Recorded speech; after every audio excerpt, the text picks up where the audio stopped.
اهلا وسهلا، شو بتأمروا؟ أنا بدي كاتو على شوكولاتة وبدي شاي حلوة. وعندكم بيت فول؟ ايه موجود. جيب لنا صحن زكاة. استاذ شو بتحب تشرب؟ استاذ؟ ايه مثلها. حاضر.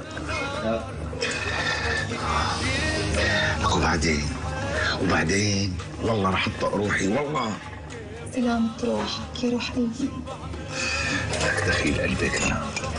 الله لا يوفقه لا يسامحه، لا اب لؤي ولا اب مالك، هن الاثنين الله لا يسامحهم. إيه انت الحق عليك، ليكني انا كنت معصبة وعم بخرج خلج، بس لما شفتك رقت. لك تقبري قلبي يا شهورة، والله تقبري قلبي يا قطعة انت. بس مو معصبني غير هالاب لؤي، الله لا يسامحه. إلو ابو عبدو، شو بدي احكي انا؟ خليه لله. خير شو صاير معي؟ تكاسي، كل ما عم بطلع بتاكسي مدري شو عم يصير فيني، بتحسهم كلهم هيك رح ينهشوني نهش ذئاب. إذا أبو محمد اللي تمسح على رقبتهم إن شاء الله. بعدين أنت ليش ما دقيتي لي؟ كنت بعثت لك تاكسي توصلك لوين ما بدك. تاكسي؟ هلا هذا اللي طلع معك؟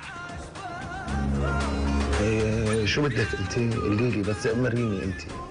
يعني فكرتك رح تشتري لي سيارة. يعني بشتري لك سيارة، ليش حتى ما أشتري لك سيارة؟ شو رأيك جيب لك زلحفة؟ بدك يعني أنا أركب زلحفة؟ لا. زلحفة ظريفة واقتصادية وما بتصلح، وبعدين هي يعني اقتصادية شو؟ إن شاء الله أنا بدي أعبيها بنزين. لا تلبكي حالك ولا تهزي بدنك بنوب انت ولا تخرجي ولا تسوي شيء. انت دقي لي اعملي لي كليكس ما بتلاقيها غير تفللت بنزين. اي لا خلص ما عاد بدي منك شيء، خلص انسى. خلص بقى روقي يا قطوطة، وحياة عيونك لاشتري لك احلى سيارة، لاشتري لك سيارة قطع هيك مثل حكايتي. بس طولي بالك علينا ما بدنا نشتري البيت. خلص ما عاد بدي شيء. إذا بدي استنى لحتى تاخذ البيت، الدولاب ما عاد حصله. لهلك سموه، لهلك قطعة، ليش هيك عم تحكي؟ هذا ظنك فيني؟ لكن شو؟ كل الرجال هيك غدارين. بعد ما خليتني احبك واتعلق فيك، وبكره بصير عندك هيك وبين ايديك وملكك حتنسى كل وعودك لإلي، كل شيء. علي الطلاق غير بكره السيارة تكون على باب بيتي. هون فضحتنا هون. خليتيني اهلك بالطلاق.